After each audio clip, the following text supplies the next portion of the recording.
To go over your scanning, you're going to click on the email selection, and once you pull this up, you'll see that you have a few options here. The first one is a manual entry option, which allows you to type in that full address for the recipient.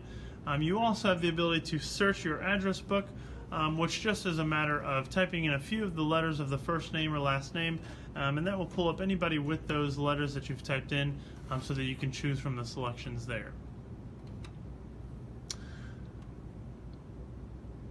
The next thing in this top yellow area, you have a subject line that you can change, and this just lets you type in whatever subject that you would like to show up in your email address. You also have the ability to rename your file from here where this little paperclip is. All you'll do is click on that to rename that file. That way you don't have to try and go to your computer and rename everything from the computer. You can do it all from the copier machine. You also have a file format that you can change. It does default to PDF, but if you would like it to show up as one of these, you are welcome to choose out of this list.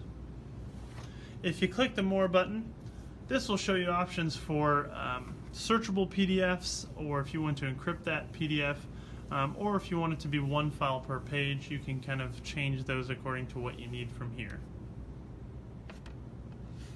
You'll also see as you scan through the list here that all of these settings are very, very similar to your copy screen, with the same basic functionalities, along with the reset at the bottom, which kind of clears out those settings and sends you back to the top.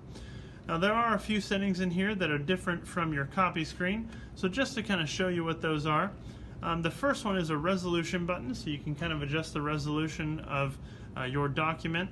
And the second is a remove blank pages button, which if you turn that on, this is going to be used for when you're scanning double-sided and single-sided documents, to remove the back page of the single-sided document and kind of clean up your file for you.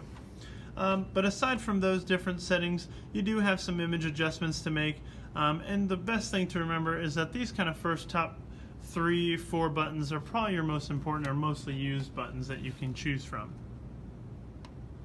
Once you're finished with email, you can simply hit the home button to exit out of that screen. To copy and scan, it is simply a matter of placing your document into the document feeder face up, selecting where you're sending that scan or selecting how many copies you want to make, and then selecting the Start button up in the top right hand corner, or in the email, the Send button, which is also in the top right hand corner. This will take care of any basic copy or basic scan.